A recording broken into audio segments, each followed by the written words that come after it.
Hello, everybody. Welcome to Michael's Record Collection. This is episode number 69. Nice.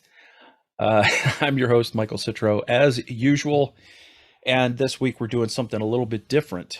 You will notice if you're watching the video in the YouTube channel that there are no guests here. And that will also be the case for the audio people that listen to the podcast. I thought I'd do something a little different. I've gotten some questions over the last few weeks from some listeners, and all right, I'll be honest, I forgot to ask them or answer them on the podcast. So I thought what I would do is I'd gather a few more up. And so I put it off for a few weeks, and now I'm here to answer all those questions. It's like an Ask Me Anything mailbag edition of Michael's Record Collection. So I thought I would just spend this one episode telling you the answers to the questions you have rather than, sprinkling them in here and there, especially since I forgot for a few weeks. So that's on me. I apologize. I'm glad that you care enough to send some questions. And these are questions, all the ones I got are about music. They are all about concerts and bands and records and that kind of thing. So I thought I would just spend some time with you and make this all about you. You are actually my guest and you're interviewing me. So that's a little different. That's a different setup than we normally have. And I appreciate those of you who watch the YouTube channel, who download the podcast, and who read the newsletter. If you don't know how to do any of that stuff, you can do all of that through michaelsrecordcollection.com. So if you just go to michaelsrecordcollection.com, there are links to sign up for the free e-newsletter. It's in your mailbox once every week. I do not spam you. And, that's a little bit different than what you get with the podcast and what you get with the video. It's more of, I guess, more album review-ish than it is interview-ish, whereas the podcast and the video are basically just always interviews. And the video is raw because I don't have a lot of video editing skills and I'm using freeware. So it's very unwieldy to try to do too much to those files. The audio, I will make nice. I will take out a lot of the ums and uhs and smacking sounds that my teeth make and things like that. So anyway, there's a little peek behind the curtain. But yeah, go to michaelsrecordcollection.com. You can sign up for the e-newsletter with the link there. It'll take you to my Substack, and then it's very easy to sign up for that. You can get the podcast anywhere, like any of the podcast apps should have Michael's Record Collection. I would appreciate it if you subscribed, and then it will automatically download every week. And every time there's a new one, you'll get it immediately. You won't have to wait for it. And that's always good. And of course, the video channel here on YouTube, if you would subscribe, like, and all of that stuff, that helps me too. So thank you to everyone who's done that already. So the one last piece of business I do want to mention is I do have a Patreon. I mean, come on, everybody that does a podcast has a Patreon these days, and I'm no different. If you go to patreon.com/Michael's Record Collection, you can check out the different tiers, and there's different benefits for different tiers, and you can find one that works for you. And it's your opportunity to support independent content creation. And, most people just do a podcast or just do a newsletter or just do one thing. I do three things. I do the video, I do the audio, I do the written. So some people like to read, some people like to listen when they're in their car or working out or whatever. And some people like to waste time on YouTube. So there's something for everybody, I think. And trying to be all things to all people might be a fool's errand, but I'm giving it a shot. I don't think there's a lot of crossover, but I think there are probably some that do more than one thing. Anyway, thank you. There's one of those teeth sounds that I mentioned. I'll edit that out of the audio, but you people in the video, that's all for you. Let's get to the questions, and I am going to start with a couple of my Patreon supporters. Love my Patreon supporters. Thank you so much. It's very humbling to think that there are people out there in the world that want to support what I do and enjoy what I do enough to want to, give me a couple bucks. It's really as low as $2 a month, and if you get any kind of enjoyment out of anything, isn't it worth $2 a month at least? I mean, at this day and age, we don't get to enjoy a lot of things, and maybe that's a pessimistic outlook, but certainly we don't get to enjoy very many things that cost $2 or less a month. But again, if it's not something within your means, it's perfectly fine if you want to keep getting it for free. Anyway, first set of questions actually from Patreon supporter Scott Pringle. Scott, I've known for quite a long time. We've met. I think we met about 2004 on various message boards, including the Spock's Beard message board. If you know the progressive rock band Spock's Beard, I was on that forum. Scott was on that forum, and we met. And we've met up a few times in person at progressive rock festivals, mostly in the Philadelphia area, but we did also go to Three Rivers Prog Fest in Pittsburgh. So we've been to a few festivals together. We've even, shared hotel rooms at some of these festivals to save some money. Scott's a good guy, and I appreciate him being a Patreon supporter. And Scott wants to know, the first question is, could you elaborate on the process and hurdles you face in putting together an episode? Ideas, finding contacts, research, scheduling, equipment, logistics, editing, etc. Scott, thanks for the question. The process varies. There are lots of different ways to go about setting up interviews. I don't want to get into some of them because I don't want to encourage a lot of other people to do some of the things that I've done. Most of them are just through the artist publicist and a lot of emails back and forth to find a time when it will work for everybody. The main hurdle for me is I got to make something work around my regular job work schedule. That's not easy to do. It can be tricky, especially when people live in other time zones, in other countries. The hardest one I had to set up was with Shane Howard in Australia. That was difficult, but we got it done. Sometimes I got to get up early. Sometimes I got to stay up late. Sometimes I have to come home for lunch, for my lunch break from my job. So there's a lot that goes into the scheduling, and there's several hours a day that I can't do it. And that's cost me some, various interviews in the past when people aren't available at the times that I can do it. So that's rough. But if I had enough Patreon supporters, I could quit my regular job and I'd be home all the time. I could do it any time of day. So that's basically the biggest hurdle that I have. So my equipment's very simple. I finally invested in a good microphone. And if you go back and you listen to my earlier podcasts or videos, they're not going to sound as good because I'm using the laptop built-in microphone. It's fine, but it's not great. And so hopefully this one sounds much smoother, much better. I've also refined the process of making everybody kind of get to the same volume level. That's not easy to do sometimes with some of the connections we've had, but that's a challenge. But everything I do is freeware. Editing the audio, freeware, Audacity. Editing the video, I've got two different video programs, one that I use to trim the video and another one that I use to add like the front plate and the back plate. I don't know terms, so I don't know what they're called, but basically it's my logo to start every video. And then there's an end card that has information about how to sign up for the newsletter at the end. So I use one for one thing and one for the other because they're very easy to use for those specific purposes, and neither one of them is good for both. So, but again, all freeware. That's really it. I don't have anything else much that I do. I had to set up a Substack account for the e-newsletter, and I had to have a YouTube channel, obviously, and hosting the podcast. I hosted on Podbean, so it was an inexpensive, pretty much problem-free service. So that's what I went with. Well, whether I stay with them or not, I don't know, but they just charged me for another year, so I'm there for the next year.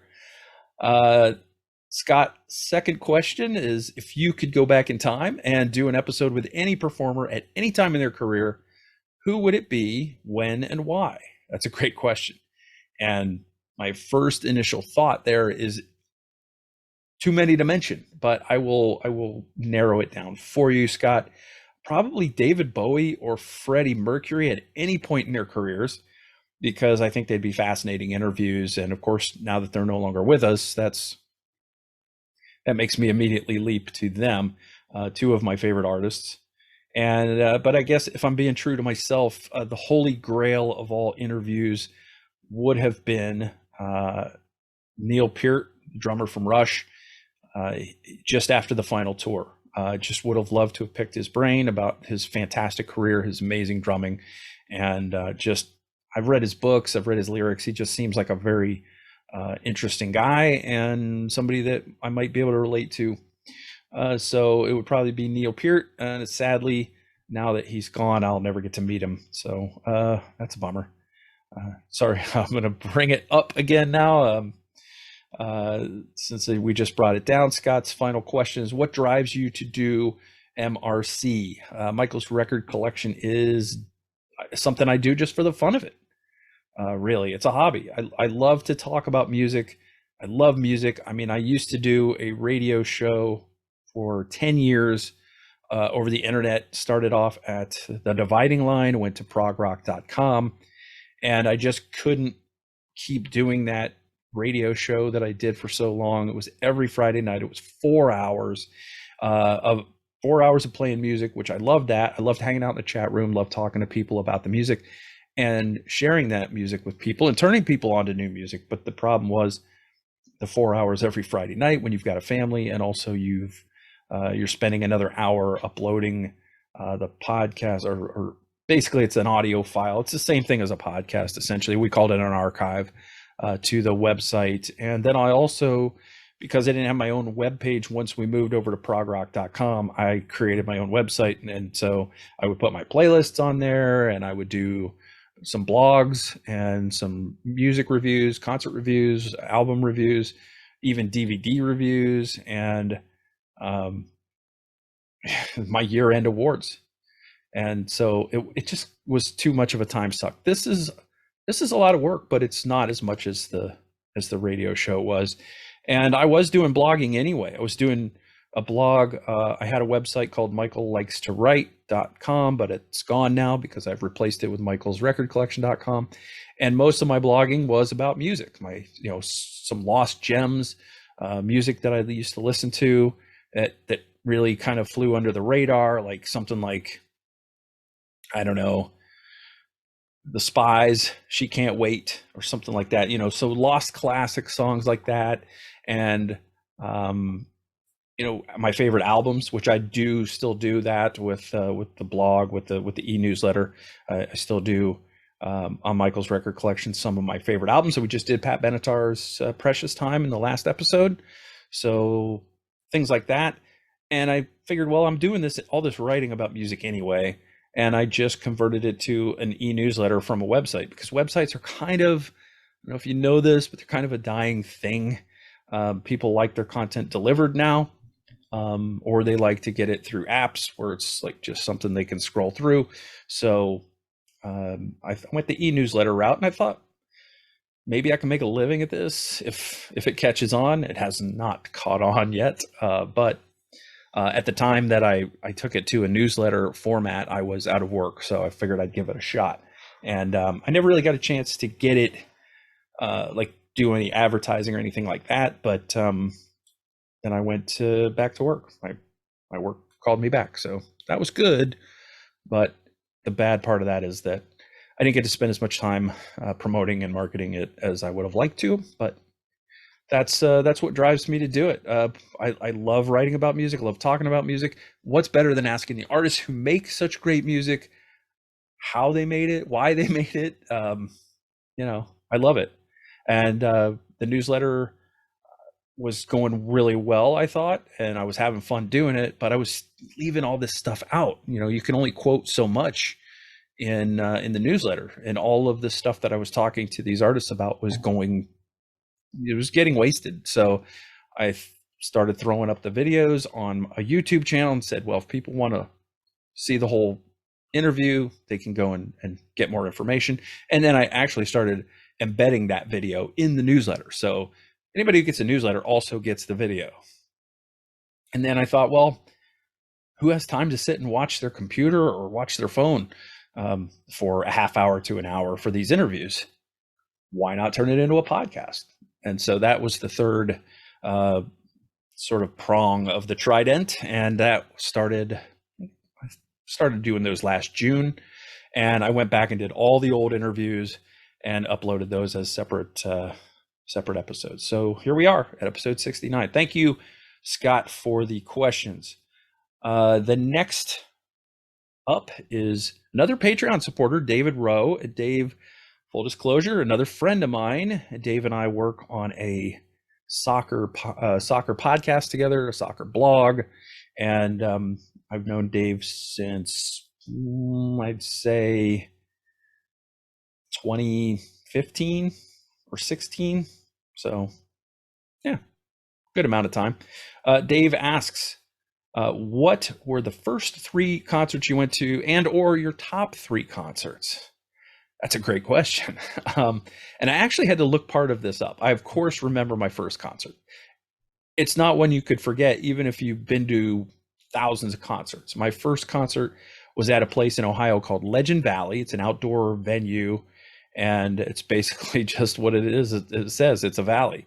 It's a big hole with a stage on one end. So it's like, it's not even as nice as the outdoor sheds are, that, are all across the country and all look the same. But Legend Valley in 1984, I wasn't allowed to go to concerts. My mom was a nurse, and she only thing she knew about concerts is that the people that came through the hospital from them, either because they were overdosing on something, or maybe they got in a fight or got stabbed or something. So I wasn't allowed to go to concerts until I graduated from high school. True story. I know a lot of my friends went to them, but I could not. So in 84, the summer of 84, after I graduated, I went to Legend Valley, and I got to see Scorpions headlining an incredible bill with 3 other bands. The special guests were Quiet Riot, Fastway, and Kick Axe. So I got to see those 4 bands on the same day. That was my first show, and it was fantastic. And I think I still have some hearing damage from that concert. My sister's friend actually is in a family that they're a vendor at the venue. So they and there's good money in it, but it sounds funny. They're in the Porta John business. So they got VIP area passes. They gave them to us. We got in. We went to the VIP area, which is to the right of the stage, right up against this huge wall of speakers. So I just got pelted with sound for, I don't know, 5-6 hours, whatever it was. And this is all heavy metal, and it was very loud. And Carlos Cavazza's guitar for Quiet Riot, Matthias Jabs' guitar for the Scorpions, and Fast Eddie Clark. I mean, those guys just assaulted my right ear all day. And I know from going to the doctor that my right ear is not my strong ear. So I think just right from the beginning of my concert going experiences, I did damage to myself. We didn't know about ear protection back then. So, but it was fun. That was number 1. Number 2 concert I went to was Sammy Hagar with special guest Dawkins. And that was a phenomenal show. And Sammy actually played for 3 hours. This was in Columbus, Ohio, at the Ohio Center. And he played, he said he played a little longer than normal because the last time he had come through, he had to cancel a show. So whether that's true or not, I don't know, but I know he played 3 hours. Dawkins played about 45 minutes. And it was a great show. And afterwards, my friends and I who went to the concert, some guys from high school that I went to high school with, we tried to work our way backstage to ask Sammy if we could join the road crew. This is a true story. We made it past about 2 checkpoints. And then at the third one, a security guard stopped us, and we explained, hey, we're here to ask for a job. And he probably just kind of inwardly rolled his eyes at us, and he just left. He said, okay, you guys wait here, I'll be back. So he left, And while we were waiting there, another security guard came and kicked us out. So we didn't get to go on the road with Sammy. Who knows what life would have been like had that happened? Where would life have taken me? I don't know. But either this guy didn't want to kick us out and went to get somebody else who did, or he really was going to go ask somebody if we could have a job or talk to somebody about getting a job. So I don't know. We'll never know. The third concert, I had to look this one up because I didn't remember the order of some of my early concerts, but I knew those were the first two. Concert 3 was REO Speedwagon, again in Columbus, Ohio, with special guest Cheap Trick, and both bands were fantastic. It was just a phenomenal night of music, and Cheap Trick was unbelievable, as they always are. REO Speedwagon was on top of their game, and that was 1985. So those three shows all were within, I'd say, about 8 months of each other. So some pretty strong shows to start my concert going career. Top three is hard, really a hard question. Probably the first time I saw Pink Floyd on the Momentary Lapse tour, because that was in Cleveland at the Cleveland Stadium, and they played all of Echoes, and I don't think they played Echoes very much longer on that tour. That was phenomenal.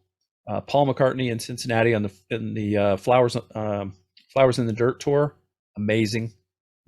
It's just a fantastic show. And I saw a double bill, Styx and Kansas. With Styx, they had reunited. Dennis DeYoung was with the band, and Tommy Shaw. They were doing the Return to the Paradise Theater, and Kansas was amazing as well. They did, I think, all of Point of No Return on that tour, so fantastic show that was. And I mean, just so many good shows, a lot of festivals. I saw Kiss on the 96 reunion tour. So I'd say that's probably a good selection to choose from for the top three concerts, although I'm sure I'm forgetting some that I should be mentioning. I could probably do a whole show just on that. Dave also wants to know, what are your favorite guests you've had so far? All right, well, 3 guests leap to mind. I mean, I've been really blessed because not very many of the guests that I've had have been lifeless interviews. I think everybody's been fantastic. Everybody's been very accommodating. Most people have talked to me much longer than I expected. I never really planned for more than a half an hour, and several of them have gone well over an hour. And so that's pretty fun. But the ones that leap to mind, Dennis DeYoung, because for me, especially early in my run of Michael's record collection, he was just an unbelievable get.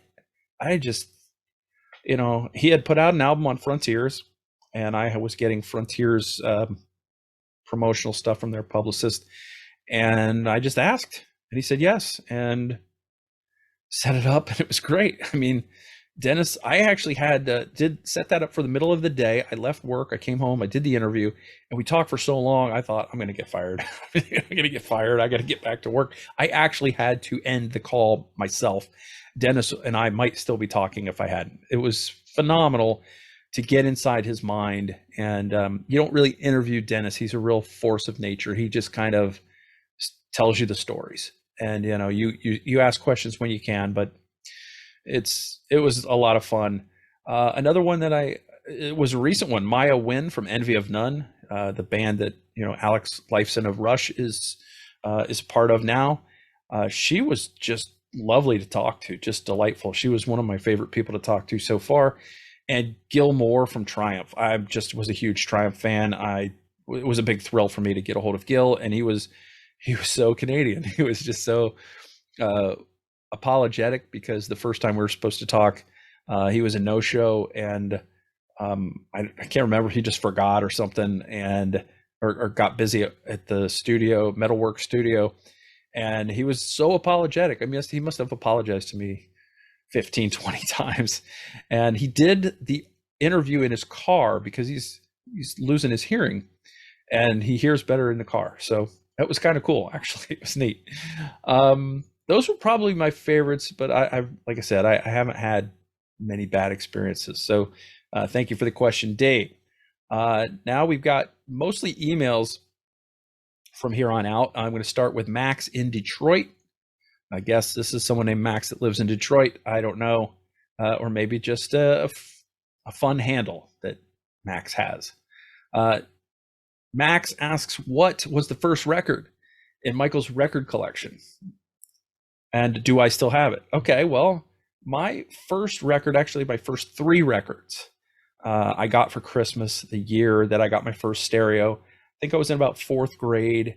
It was a Sears stereo with a turntable, an AM/FM radio, and an 8-track tape player.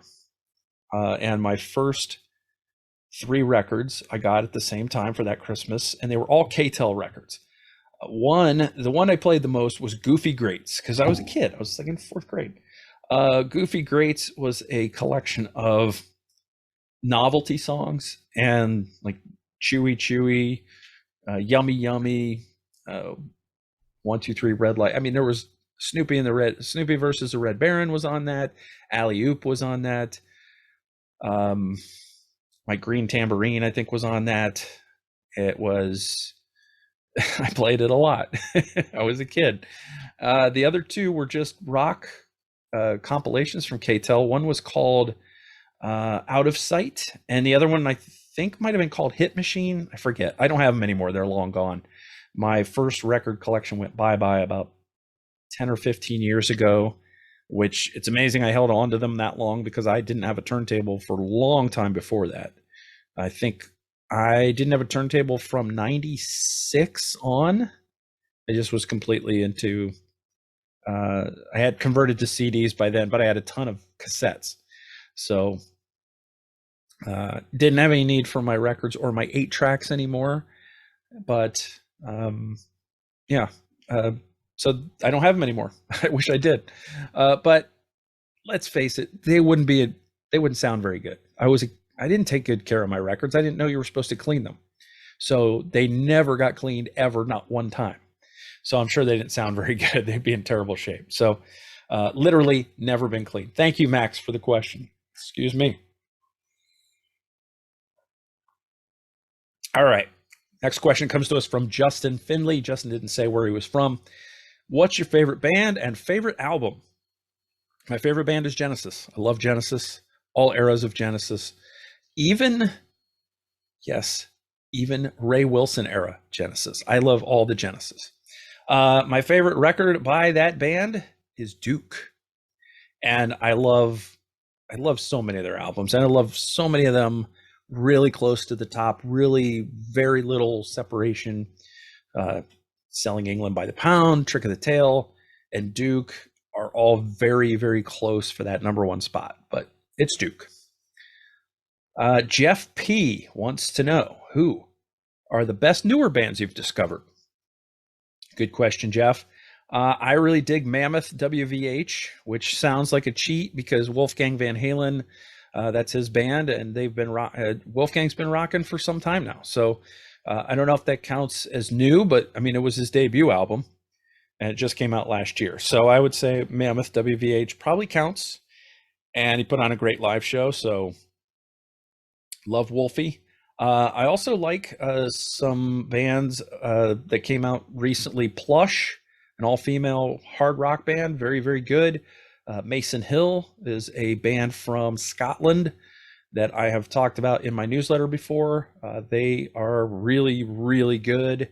And Envy of None, which is, there are 3 Canadians in the group that are music veterans.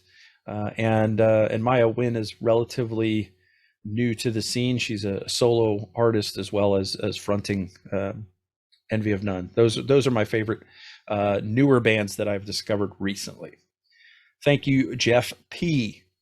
All right, Andy in the UK. I have got foreign listeners, foreign viewers, foreign people that don't live in the United States that enjoy what I do. That blows my mind. Andy wants to know, who is a must-see that you haven't seen in concert yet that is still touring? And who did you never get to see that is either gone now or the band broke up? Good question. I just talked about this last week on the Pat Benatar episode because I never have seen Pat Benatar play, to my chagrin. I've never seen Iron Maiden And I feel like that's a band that I have to see on this tour. Hopefully they'll all stay healthy and I can see them on this tour, because I've never, for whatever reason, I've never gotten a chance to see Iron Maiden, and I love me some Iron Maiden.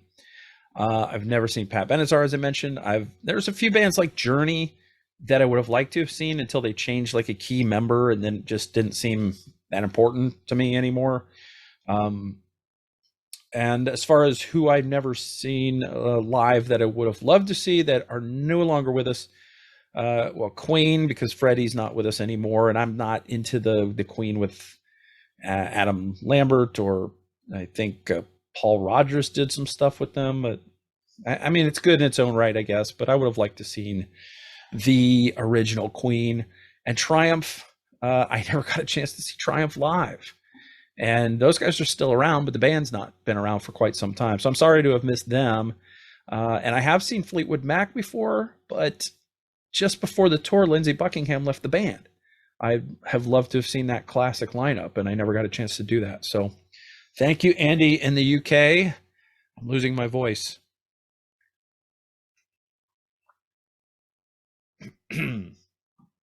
Okay. Toronto Steve. That can't be your real name. Toronto Steve cannot be your real name. But that's how he signed this email, and I couldn't make anything out of the email address. I couldn't figure out a name out of that. It was like, I guess it's some code or whatever, something that means something to Toronto Steve. But Toronto Steve wants to know, what are some obscure bands or songs that you wish more people knew about? That's a great question. I wish more people knew about Tony Carey. Some people know that he was a keyboard player in Rainbow. I love Tony's solo stuff. Some people might know that he's the driving force behind Planet P project from the 80s. But his solo stuff and his Planet P stuff is fantastic. I love Tony Carey. I've been a big Tony Carey fan for many years. Wish more people knew about Tony. And he should have had a much bigger career than he did. I'd love to have him on the show. So if you know Tony Carey, give him my email address. michaelsrecordcollection.com or michaelsrecordcollection@gmail.com. You can pass that along to Tony. Another one is Martin Briley. Love Martin Briley. I talked a little bit about him also last week because he co-wrote one of the songs on Precious Time, on Pat Benatar's Precious Time album with Neil Giraldo. And I think in the US, not enough people know about Marillion. I think they should have been bigger here. And other bands from overseas that have maybe had one or two hits here that people didn't really give the time of day. Radio just kind of froze them out after their first hits. Big Country, Ice House, and Aha. I love those bands. They're not very widely known here. I think people know who they are. They know one, maybe two songs, but most people don't know just how great their catalogs are, and that's a shame. I talked about Shane Howard earlier. Talked to him from Australia. He used to front a band called Goanna. Should have been giant band. They should have been bigger, better known, bigger band. And these guys, the Connells, they had some hits in the 90s on alternative radio, but they are so good. And I just got to see them live not too long ago. I had to drive over to Tampa and see them at this little barbecue place of all things. But it was a nice little venue, and I enjoyed it. And I got right up against the stage, which was cool. So those are the bands. Songs, just too many to mention. I've been talking about this one a lot today, so I'll just mention She Can't Wait by the Spies. Love that one. That was a fantastic song. They had a video for it. It was on MTV. So that one I'll mention. Thank you, Toronto Steve. All right. Next question comes from Kim P. Wait a minute. Kim P. Are you related to Jeff P.? Jeff P. asked the earlier question about the newer bands. Kim P.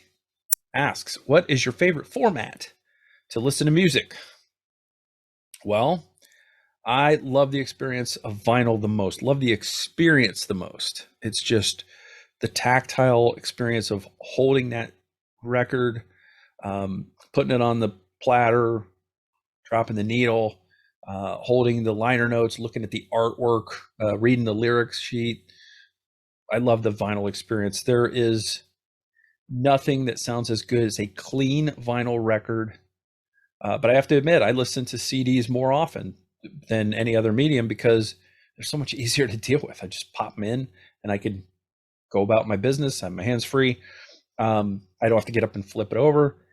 So I do like that. And I will, at work, I stream all day, like all day long. I used to listen to Spotify. I'm on Tidal now. So the sound quality is a little better. So I'm on Tidal during the day. And then I come home and listen to CDs and records at the house. So I need a new car with an old stereo. I need a CD player in my car, but I don't have one. So I have to plug my phone in and stream it from my phone. Thank you, Kim, for the question. Maybe write back and tell me if you're related to Jeff P. Because if you guys are related, you guys don't have to write 2 separate emails. You could just send me 1 email. Both of you can ask your question. This one's just Steve. Steve, not Toronto Steve, I guess. This is just a Steve who asks, how do you discover new music? It's not easy. And I know people say rock is dead because there's not been a rock #1 song in a long time. There's not a lot of rock on pop radio stations, but there's a ton of rock out there. So what I've done is I've curated social media that will tell me about new artists. I've joined several Facebook groups that discuss newer bands, bands that have come out since 2000. One of them is nothing before 2010. So if anything that comes before 2010, that's not discussed. It's all newer bands. There's podcasters that I listen to their podcasts and I find out about new artists from them. I listen to friends on Twitter that I've curated this nice Twitter feed of various podcasters, various artists. And anytime somebody mentions an artist that they like, I keep a list. And when I'm at work, I always need a steady stream of stuff to listen to. I feel like I live there. I work in a cubicle, and a cubicle is a bad environment. It's a tough environment, and there's a lot of distraction. And I do a lot of writing, a lot of editing. So I'll throw on the noise canceling headphones and stream music while I work. And so I keep a list on a Word document. Actually, it's a Google Doc, so you can access it anywhere. And then I just rotate. I just go through and I'll say, okay, this is the next one on the list that I need to check out. This is the next one on the list I need to check out. And so that's kind of how I do it. It's through Twitter, folks that I know, podcasts I listen to, and also publicity. Folks send me promo tracks, so I'll find out about some new stuff that way. So a lot of that. And again, people that I follow on Twitter include artists, and artists always talk about music that they like on social media. So sometimes they talk about new stuff that I haven't heard of. So, and that's always fun to make a fun new discovery of a new band that you like. So thank you, Steve. And I don't know if you're Toronto Steve. I don't know if it's the same Steve, but it's a common name. That brings me to my last question. This is from, I don't think this is his real name. It's Jimmy Page Rocks. Jimmy Page does rock. There's no question about that. I don't think that's a real name. That's your real name. And I'm pretty sure it's not the real Jimmy Page, but you never know. Jimmy Page Rocks asks, what record isn't in your collection that you have to have? And that's a fantastic question. And it's an easy answer. It's probably the easiest one that I've had on this show. And that is because I haven't yet replaced my long gone copy of Kiss Alive, the first record I fell in love with. If you listen to the show, I always ask the artist that I'm talking to, what was your first favorite record? And even though I got Goofy Greats and some of these K-Tel records first, Kiss Alive was my first favorite record. And I had it on vinyl, and it was an original copy, and I wore that sucker out. I played the crap out of it. Of course, I never cleaned it. I left it on the turntable for days sometimes. I I wasn't really into taking care of things.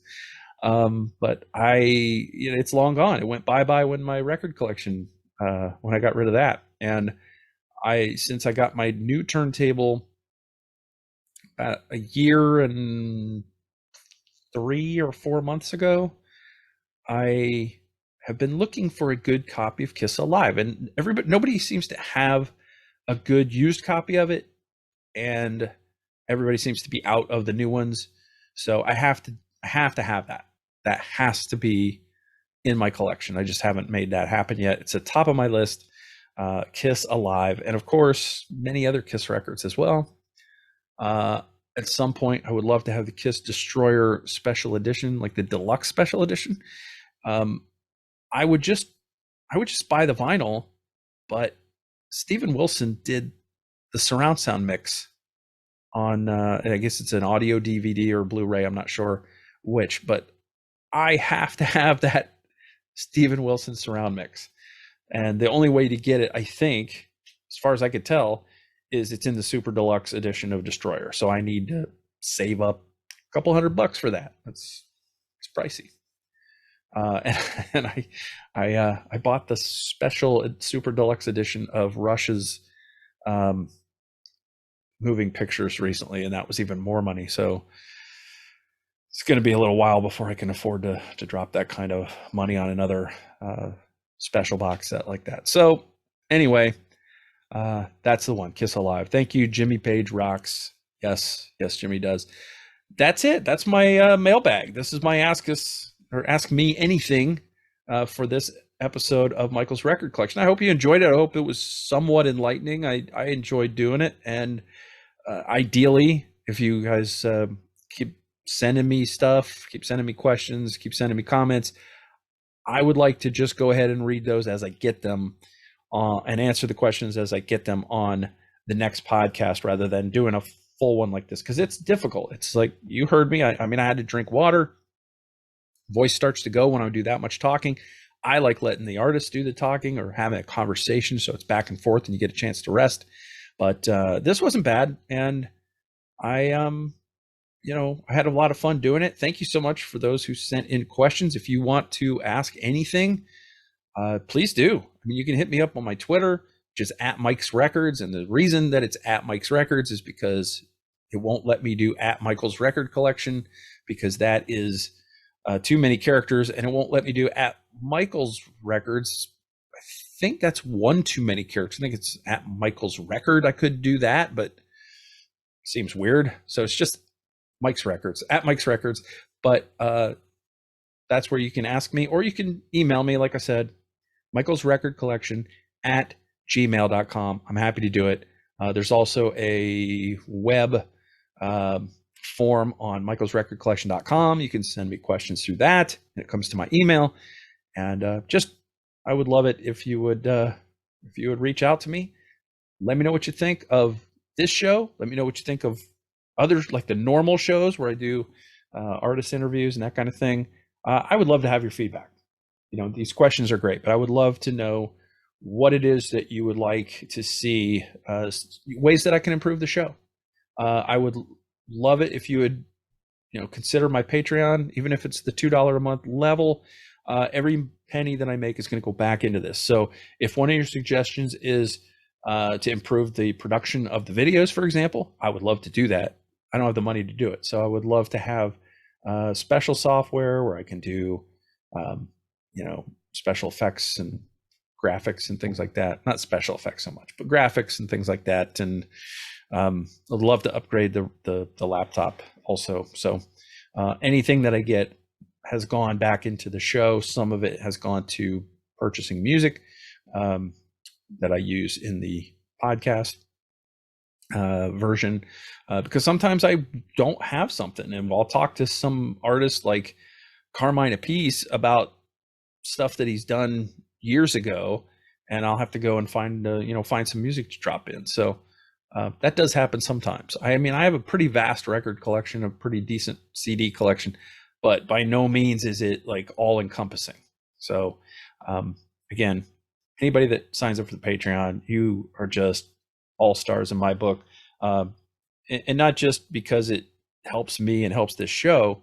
But because it's hard to make it as a content creator independently, and so anybody that supports independent content creation is a hero in my book. But anyway, thanks to everyone who sent in questions. I enjoyed getting them. I enjoyed reading them. I hope you enjoyed listening to the answers. And I'm sorry if you it's been 3 or 4 weeks since you sent in some of these. Some of these came in 3 or 4 weeks ago. I apologize for not getting to them sooner. But now here it is, all in one place, an AMA in podcast and video form. And also, this is going to go out. This will be in the newsletter as well. So thanks, everybody.